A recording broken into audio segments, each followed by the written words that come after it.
হস্তিনাপুৰৰ ৰজা শান্তনু আৰু গংগাদেৱীৰ পুত্ৰ দেৱব্ৰত। এই দেৱব্ৰত কেনেকৈ ভীষ্ম নামেৰে জনাজাত হৈ পৰিল, আহকচোন আজি সেই বিষয়ে অকণমান আমি জানো। গংগাদেৱীয়ে দেৱব্ৰতক সকলো শিক্ষা দিয়াৰ পাছত ৰজা শান্তনুক আহি দেৱব্ৰতক অৰ্পণ কৰিছিল আৰু তাৰ পাছতে দেৱব্ৰতক ৰজা শান্তনুৱে খুব উলহ মালহেৰে যুৱৰাজ হিচাপে অভিষিক্ত কৰিলে। এনেদৰে ৰজাই খুব আনন্দ মনেৰে দিনবোৰ অতিবাহিত কৰি আছিল।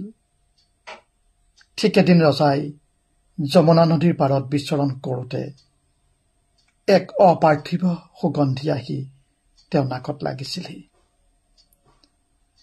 সেই সুগন্ধিয়ে চৌদিশ আমোলমোলাই আছিল। ৰজাই সেই সুগন্ধি ক'ৰ পৰা আহিছে তাৰ অনুসন্ধান কৰি গৈ দেখা পালে এগৰাকী খুব সুন্দৰ ৰূপৱতী গাভৰুৰ দেহৰ পৰা এই সুগন্ধি আহিছে। তেওঁ সেই গাভৰুগৰাকীৰ ৰূপত মুগ্ধ হৈ তেওঁক পত্নী হিচাপে পাবলৈ মনতে ভাবিলে আৰু তেওঁ সেই কন্যাগৰাকীৰ ওচৰলৈ গ'ল। আৰু সেই কন্যাগৰাকী আছিল যমুনা নদীৰ পাৰত মাছমৰীয়াসকলৰ মুৰব্বীৰ কন্যা, ধিবুৰ কন্যা। আৰু তেতিয়া সেই গাভৰুগৰাকীয়ে, সুন্দৰ ৰূপৱতী গাভৰুগৰাকীয়ে ক'লে যে আপুনি মোৰ পিতৃক সাক্ষাৎ কৰিব লাগিব।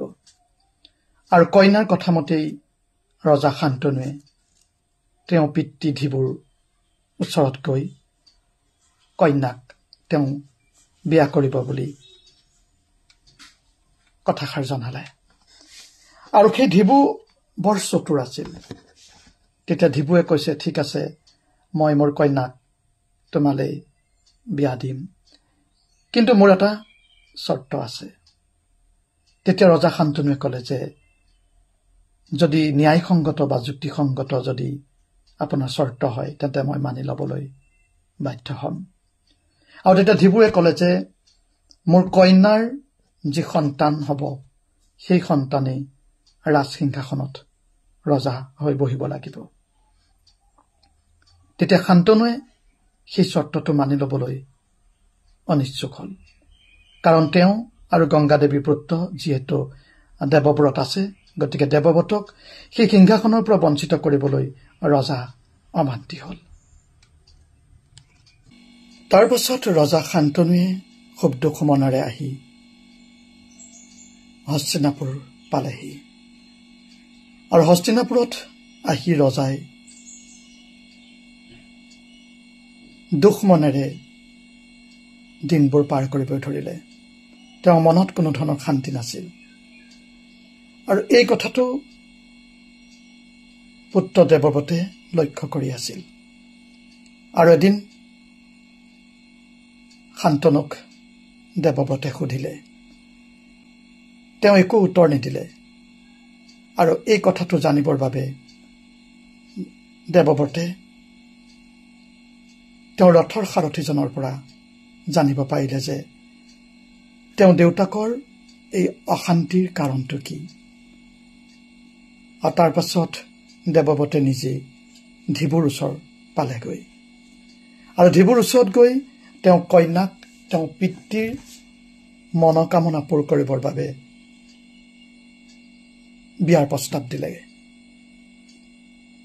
আৰু তেতিয়া ধিবুৱে পুনৰ শান্তনুৰ ওচৰত যেনেধৰণে চৰ্ত ৰাখিছিল ঠিক একেটা চৰ্তকে দেৱব্ৰতৰ ওচৰতো তেওঁ ৰাখিলে। ধিবুৰ এই চৰ্তত দেৱব্ৰতে ক'লে, তেনেহ'লে সেইটো আপোনাৰ কোনো চিন্তাৰ কাৰণ হ'ব নালাগে। আপোনাৰ কন্যাৰ পুত্ৰই ৰজা হ'ব। মই তাৰ বাবে সিংহাসনৰ ওপৰত থকা মোৰ অধিকাৰ আজিয়ে ত্যাগ কৰিলো, এই বুলি দেৱব্ৰতে প্ৰতিজ্ঞা কৰিলে। ধিবুৰাজে ক'লে, হে ভাৰত শ্ৰেষ্ঠ, আপুনি আজি যি কাম কৰিলে আজিলৈকে কোনো ধৰণৰ ৰাজকুমাৰে এনেধৰণৰ কাম মহৎ কৰ্ম কৰা নাই। আপুনি সঁচাকৈ মহাবীৰ। আপুনি নিজে মোৰ কন্যাক আপোনাৰ পিতৃৰ ওচৰলৈ লৈ যাওক। ইয়াৰ পাছতো ধিবুৰ মনত আৰু এটা দুশ্চিন্তা হৈছিল। আপুনি যে নিজৰ প্ৰতিজ্ঞা পালন কৰিব সেই বিষয়ে মোৰ মনত কোনো শংকা নাই, কিন্তু আপোনাৰ সন্তানেও নিজৰ জন্মস্বত্ব ত্যাগ কৰিব বুলিতো তাৰ কোনো নিশ্চয়তা নাই। নিশ্চয় এদিন সেই সিংহাসন পাবৰ বাবে হাবিয়াস কৰিব। তেতিয়া দেৱব্ৰতে ক'লে, আপুনি সেই চিন্তাও দূৰ কৰক, কাৰণ মোৰ এটাই মাথো মনোকামনা যে মোৰ পিতৃৰ মনোবাঞ্ছাটো মই পূৰণ কৰাৰ হাবিয়াস আছে। গতিকে মই আজিয়ে আপোনাৰ ওচৰত প্ৰতিজ্ঞা কৰিলো যে মই কোনোদিন বিবাহ নকৰাও, আজীৱন ব্ৰহ্মচাৰী হৈ থাকিম।